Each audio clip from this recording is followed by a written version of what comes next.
জাতিসংঘ সাধারণ পরিষদের ৮১তম অধিবেশনে যোগ দিতে আগামী ২১ সেপ্টেম্বর যুক্তরাষ্ট্রের নিউ ইয়র্কে যাচ্ছেন প্রধানমন্ত্রী ও বিএনপি চেয়ারপারসন তারেক রহমান। সরকার প্রধান হিসেবে এটি হবে তার প্রথম জাতিসংঘ সফর এবং প্রথমবার সাধারণ পরিষদে ভাষণ দেওয়ার সুযোগ। প্রধানমন্ত্রীর নিউ ইয়র্ক সফরের বিষয়টি আনুষ্ঠানিকভাবে ঢাকায় যুক্তরাষ্ট্রের দূতাবাসকে জানিয়েছে পররাষ্ট্র মন্ত্রণালয়। পাঠানো হয়েছে একটি নোট ভার্বাল। সফরকালে জাতিসংঘের অধিবেশনে বক্তব্য দেওয়ার পাশাপাশি বিভিন্ন উচ্চ পর্যায়ের বৈঠক ও অনুষ্ঠানে অংশ নেওয়ার কথা রয়েছে।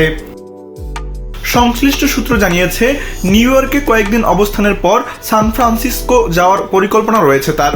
সেখানে প্রবাসী বাংলাদেশিদের সঙ্গে মতবিনিময় সহ কয়েকটি কর্মসূচিতে অংশ নেওয়ার সম্ভাবনা আছে, তবে ওই অংশের বিস্তারিত সূচি এখনও চূড়ান্ত হয়নি।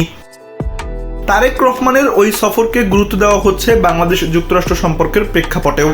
সম্প্রতি যুক্তরাষ্ট্র বাংলাদেশ বিজনেস কাউন্সিলের ৫০ সদস্যের একটি প্রতিনিধি দল প্রধানমন্ত্রীর সঙ্গে বৈঠক করে। সেখানে তিনি বাংলাদেশে দীর্ঘমেয়াদী বিনিয়োগ বাড়াতে মার্কিন ব্যবসায়ীদের প্রতি আহ্বান জানান।